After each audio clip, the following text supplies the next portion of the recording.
आनंद से उसकी सेवा करना है। मतलब परमेश्वर की सेवा करते वक्त मन में कुड़कुड़ाहट नहीं होना चाहिए, गुड़गुड़ाहट नहीं होना चाहिए। देखिए जैसा कि हाबिल ने सेवा किया, जैसे कि हाबिल ने दिया, खुशी खुशी में दिया, आनंद और प्रसन्नता के साथ उसने दिया। लेकिन कैन जो है उसने क्या करके दिया पता है? कुड़कुड़ा के दिया। क्या करके दिया? कुड़कुड़ा कर आप देख लीजिए, मैं आपको बता रहा हूं।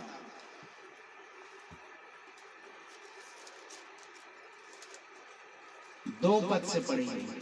फिर उसने उसके भाई हाबिल को भी जन्म दिया। फिर उसने उसके बाद उसके भाई हाबिल को जन्म दिया, हाबिल भेड़ बकरियों का चरवाहा बन गया और हाबिल भेड़ बकरियों का चरवाहा बन गया। परंतु कैन भूमि पर खेती करने वाला किसान बना। परंतु कैन भूमि पर खेती करने वाला किसान बना। कुछ दिनों के पश्चात कैन यहोवा के पास भूमि की उपज में से कुछ भेंट ले आया। ये कैन पहले भेंट लेकर आया, और हाबिल भी अपनी भेड़ बकरियों के कई एक पहलौठे बच्चे भेंट चढ़ाने और हाबिल भी अपने भेड़ बकरियों के कई एक पौरोटे बच्चे भेंट चढ़ाने ले आया, और उनकी चर्बी भेंट चढ़ाई। और उनकी चर्बी भेंट चढ़ाई। तब यहोवा ने हाबिल और उसकी भेंट को तो ग्रहण किया, तब यहोवा ने हाबिल और उसकी भेंट को तो ग्रहण किया, परंतु कैन और उसकी भेंट को उसने ग्रहण न किया। परंतु कैन और उसकी भेंट को उसने ग्रहण न किया। तब कैन अति क्रोधित हुआ, तब कैन अति क्रोधित हुआ। और उसके मुंह पर उदासी छा गई। क्यों छा गई? तब यहोवा ने कैन से कहा, क्या कहा? तू क्यों क्रोधित हुआ तू क्यों क्रोधित हुआ? और तेरे मुंह पर उदासी क्यों छा गई? क्यों छाई तेरे मुंह पर उदासी? यदि तू भला करे यदि तू भला करे तो क्या तेरी भेंट ग्रहण न की जाएगी? तो क्या तेरी भेंट ग्रहण न की जाएगी? ध्यान से सुनिए, काम भी करो और उसको दाम भी दो, काम भी करो और उसको इनाम भी दो। इस रीति से उसने सोचा, इस रीति से उसने सोचा जो कुछ भी दिया किसका है जी? परमेश्वर का है। तो उसको देने में क्या परेशानी? उसी का चीज उसी को नहीं दे रहे हो। और यदि तू भला न करे यदि तू भला न करे तो पाप द्वार पर तो छिपा पाप रहता द्वार है, पर छिपा और रहता उसकी है, लालसा तेरी और होगी, और उसकी लालसा तेरी ओर होगी, और तुझे उस पर प्रभुता करनी है। और तुझे उस पर प्रभुता करनी है। पाप पर प्रभुता आप करो, लेकिन पाप कई लोगों की जिंदगी में आज प्रभुता कर रहे हैं। पाप उनका प्रभु बन चुका है, समझ रहे हैं?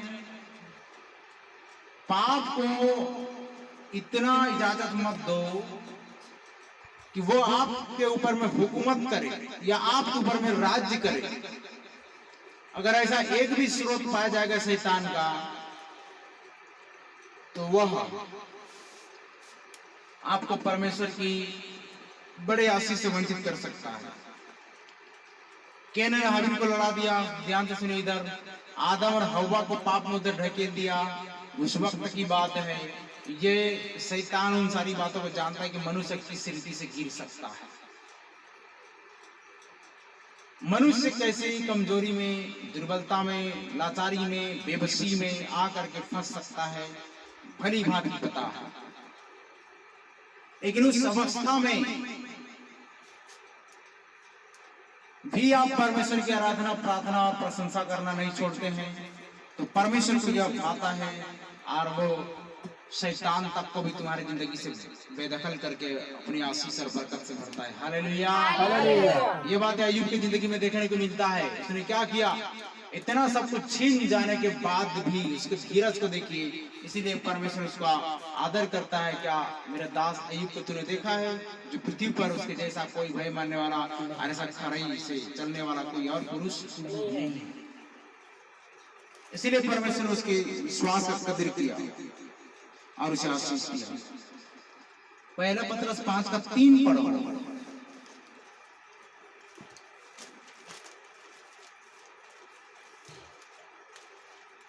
जो लोग तुम्हें सौंपे गए हैं, जो लोग तुम्हें सौंपे गए हैं, उन पर अधिकार न जताओ, उन पर अधिकार न जताओ, वरन झुंड के लिए आदर्श बनो। वरन झुंड के लिए आदर्श बनो।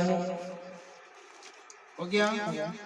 कुल मिलाकर ये 2 को हमने पढ़ा था, लिखा नीच कमाई के लिए नहीं पर मन लगाकर उसकी सेवा करना है। पहला तीमुथियुस 3:8 पढ़ो। तीसरा पॉइंट है नीच कमाई के लिए नहीं पर मन लगाकर उसकी सेवा करना है। क्योंकि अब यदि तुम प्रभु में स्थिर रहो, तो हम जीवित हैं। और आगे, और जैसा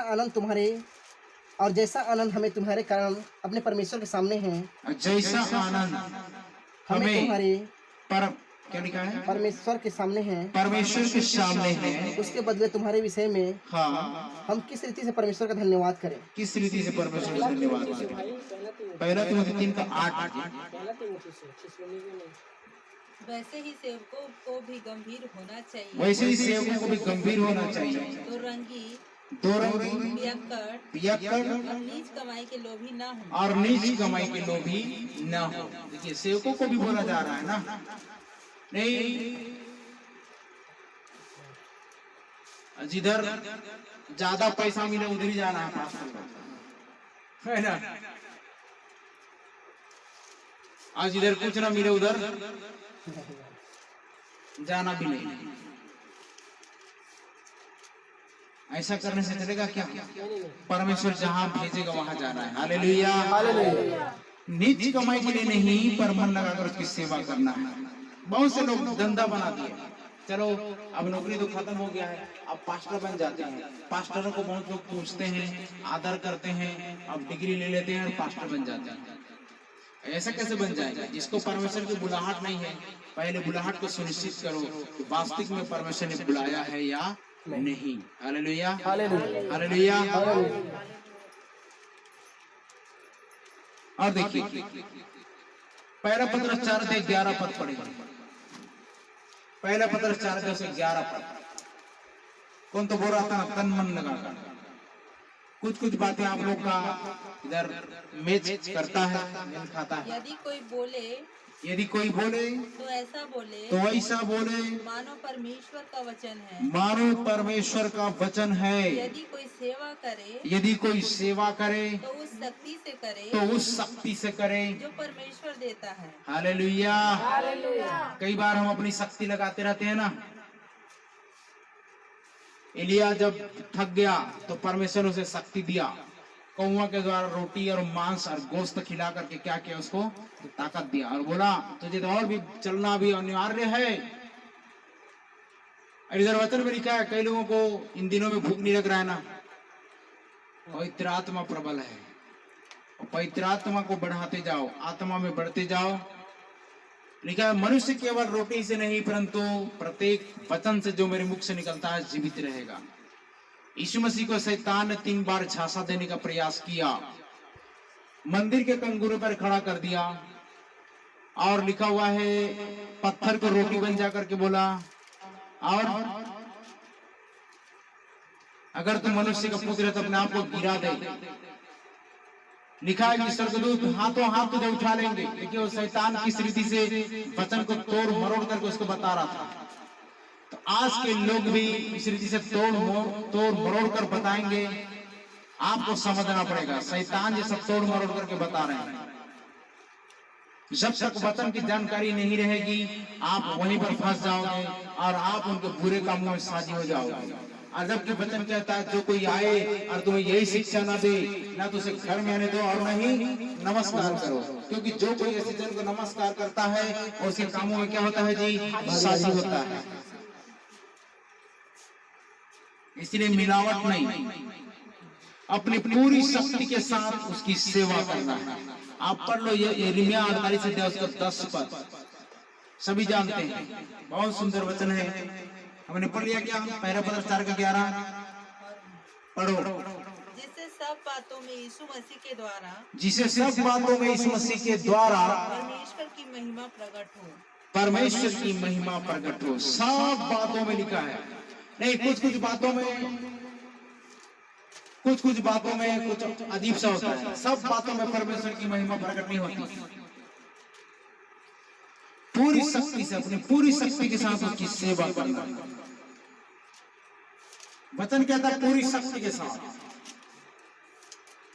जितनी शक्ति उतनी भक्ति बोलते हैं ना, तो जितना परमेश्वर ने आपको दिया है उसी शक्ति के साथ उसकी सेवा करना है। हालेलुया। पढ़िए आगे। महिमा और साम्राज्य जीवन युग उसी का है। और आमीन। महिमा और साम्राज्य और महिमा महिमा और साम्राज्य युगानुयुग उसी का है। युगानुयुग उसी का है, परमेश्वर ही का है। हालेलुया। हालेलुया। तो समझ में आ गया, आप पूरी शक्ति के साथ उसकी सेवा कर रहे हैं। 48 यिर्मयाह। साबित हुआ जो यहोवा का काम आलस्य से करता है। सुने रहना जी, परमेश्वर यहोवा की सेवा करना है, परमेश्वर यहोवा की आराधना करना है। लिखा है श्रापित है वह मनुष्य जो परमेश्वर का काम को कैसे करता है, आलस्य से करता है। आलस्य से करता है। देखिए, हाँ। और वह भी जो अपनी तलवार लहू बहाने से रोक रखता है। और वह भी जो अपनी तलवार लहू बहाने से रोक रखता है। ये कौन तलवार को लहू बहाने से कौन रोक रखता है? आपको मालूम है आपका हथियार औजार तेज है, परमेश्वर का वचन दुधारी तलवार से अधिक तेज है। उस वचन को आप नहीं लगा रहे हो, किस लिए?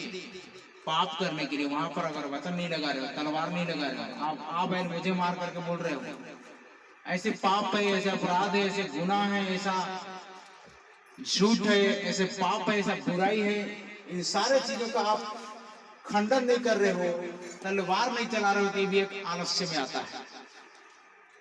कुछ ऐसी बातें आ रही है, कुछ ऐसी बुरे बातें आ रही है, उन सबको आप काट नहीं रहे हो वचन से, तो यह भी एक प्रकार का आलस्य है।